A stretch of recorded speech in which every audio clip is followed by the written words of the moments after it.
In the year 2245, humanity had expanded beyond the Earth.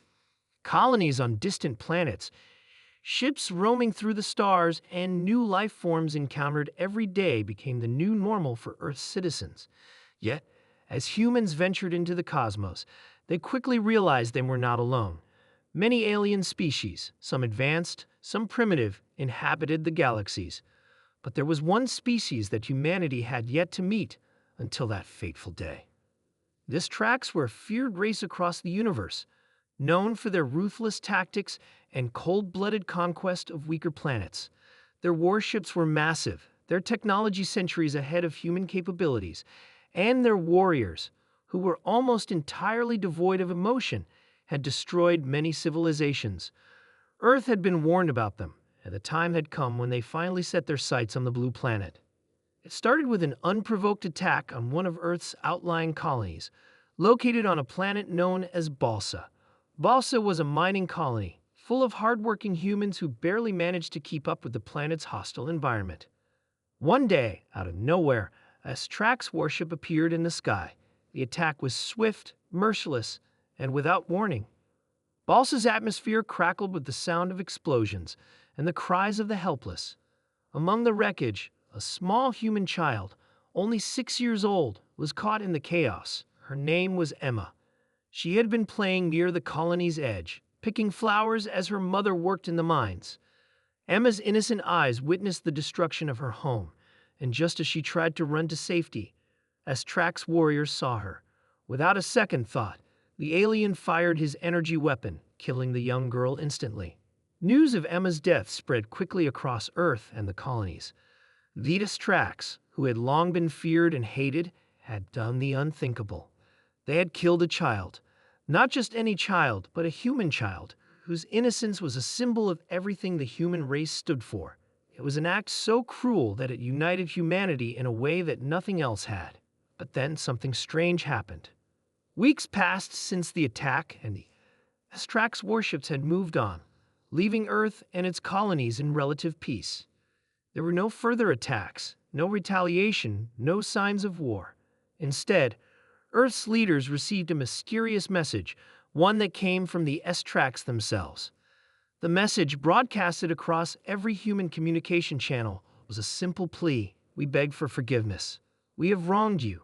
The child, Emma, was not supposed to die. We, the Strax, were never to harm your species in such a way. It was a mistake. Please forgive us. Humanity was stunned. For the first time in their long history, an alien species, one known for its ruthlessness, was asking for forgiveness. The Strax, with their towering, emotionless figures and cold, calculating ways, were begging for mercy. The question on everyone's mind was, why? In the days that followed, Earth's leaders held urgent meetings. Messages were sent back and forth, trying to make sense of what had just happened. How could an alien species so advanced, so powerful, make such a mistake? Why was Emma, a mere child, so significant to them? It wasn't long before an answer arrived. A delegation of Strax had arrived at Earth's capital. They were unlike anything humans had ever seen. Their bodies were tall, covered in metallic armor that seemed to shimmer with an unnatural glow. Their eyes, however, were what caught the most attention. Unlike the emotionless expressions they wore in battle, their eyes now seemed filled with regret.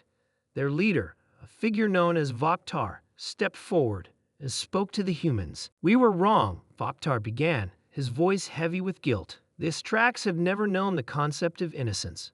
We conquer. We destroy. We are an ancient species, forged through conflict and power, but we do not understand your ways. We did not know what child represented to you. We saw only a target, and in doing so, we took the life of one of your youngest." Vokhtar paused, struggling to find the right words.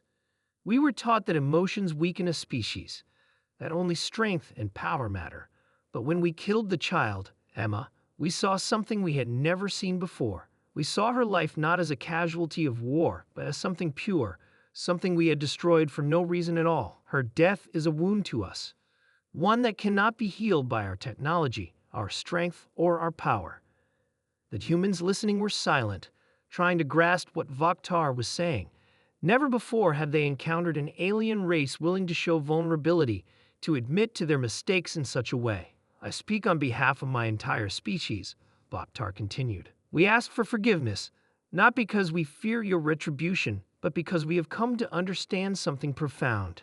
Your kind human beings hold something within you that we do not have: empathy, love, and the ability to grow. We wish to learn from you. We wish to understand what it means to be truly alive. The S-Trax had come to Earth to beg for forgiveness, not out of fear, but because they had witnessed something in human beings that they could not ignore.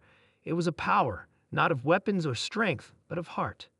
That humans were faced with an unprecedented decision. How should they respond?